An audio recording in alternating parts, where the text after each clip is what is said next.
பிடியாதுனுமா யசோத தயிர் கடையிறான். பாடிக்கொண்டே கிருஷ்ண கீர்த்தனம் பாடிக்கொண்டே சலசல சலசலன்னு தயிர் கடையிறாளாம்.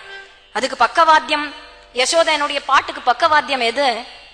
இந்த ஸ்லோகத்துல ஸ்ரீ அண்ணா சொல்லுவார் வியாக்கியானமா, கிருஷ்ண கீர்த்தனம் பாடிண்டே கடையிறா இல்லையா, குண்டலம் கிணு கிணு நசைய, கங்கணம் கணக்கணன்னு ஒலிப்ப, தயிர் சல சலன்னு சப்திக்க, பறவைகள்லாம் காத்தால வேலையா இருக்கிறதுனால கீச்சு கீச்சுன்னு கத்த, இதெல்லாம் பக்கவாத்தியமா யசோதனுடைய பாடலுக்கு இருக்கான். இப்படி பாடிண்டே கடையும் பொழுது கண்ணன் தொட்டில்ல படுத்துட்டு இருக்கான். சின்ன கண்ணன், குஞ்சு கண்ணன் இப்படி படுத்துட்டே இருக்கான். முழிச்சுட்டான். முழிச்சுட்டதுமே அவனுக்கு அம்மா வேணும், முக்கியமா வெண்ணெய் வேணுமா.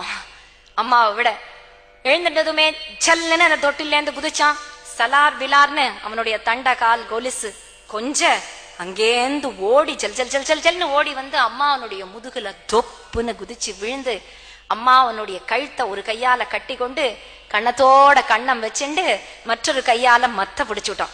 இதுதான் உடுப்பி கிருஷ்ணன் ரூபம், உடுப்பி கிருஷ்ணனுடைய ரூபம். பாகவதத்துல ஒவ்வொரு லீல ஒவ்வொரு ஸ்லோகத்துக்கும் பாரத தேசத்துல கோவில் உண்டு. ஒவ்வொரு ஸ்லோகம் அதுக்கு பிரமாணம். வேணுகானம் பண்றான்னா வேணுகான ஸ்லோகத்தை பிரமாணமா கொண்டுதான் வேணுகானம். காளிய நர்த்தன கிருஷ்ணன்னா ஊதுகாடியில் அந்த காளிய நர்த்தன கிருஷ்ணனே இருக்கான். ஒவ்வொரு கிருஷ்ணனுக்கும் பாகவத ஸ்லோக பிரமாணம்.